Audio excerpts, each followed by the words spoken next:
Bonsoir à tous. C'est toujours étrange, c'est un étrange sentiment que de recevoir un prix, parce qu'en fait, pour des analyses que l'on fait spontanément et sur la base peut-être d'un certain parcours, mais les questions économiques nous semblent toujours quelque chose de négligé. Si nous voulons demain protéger nos identités, les promouvoir, si nous voulons demain protéger notre legs historique, il en a été longuement question cette soirée, tout au long de la soirée. Si nous voulons, si vous voulez, l'humoriste parlait de nos cultures qui sont dévoyées, mais si nous voulons à la fois les restaurer, mais également les promouvoir et les utiliser pour entrer dans l'avenir, dans un futur qui restaurera la place de première place scientifique, politique, économique, culturelle, sportive, etc. à l'Afrique, eh bien, il faudrait que nous nous intéressions de façon particulière aux questions économiques. Parce que toutes les batailles qui se font visent simplement le contrôle du coffre-fort. Je le dis de façon triviale, c'est celui qui a le contrôle du coffre-fort qui contrôle le monde. Et tant que nous restons cantonnés à la place de fournisseurs de la force de travail physique et de fournisseurs de matières premières, nous ne pourrons jamais rien faire. Je vous donne une petite illustration. Le monde produit 90 milliards de tonnes de matières premières cette année. L'Afrique en apporte 30 milliards. Donc nous devrions normalement avoir 33% de la richesse mondiale. Nous n'en avons même pas 10%. Même pas. Or, c'est en contrôlant donc la richesse que nous allons pouvoir donner de la place, soutenir la conservation, la préservation, la promotion de nos identités, de nos communautés et de notre culture.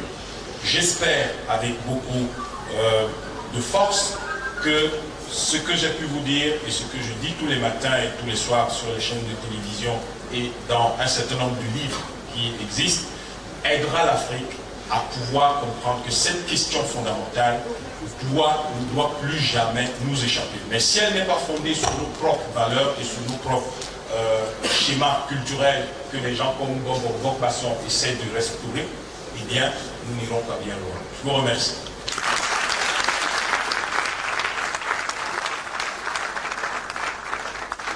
Bonsoir à tout le monde. Écoutez, tout le plaisir est pour moi d'être devant vous ce soir.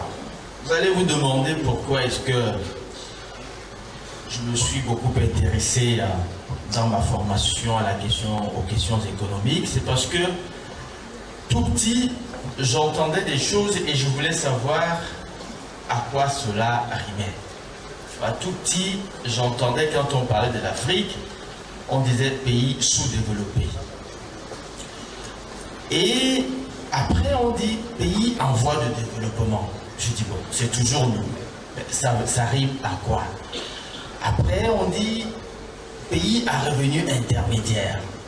Qu'est-ce que ça veut dire?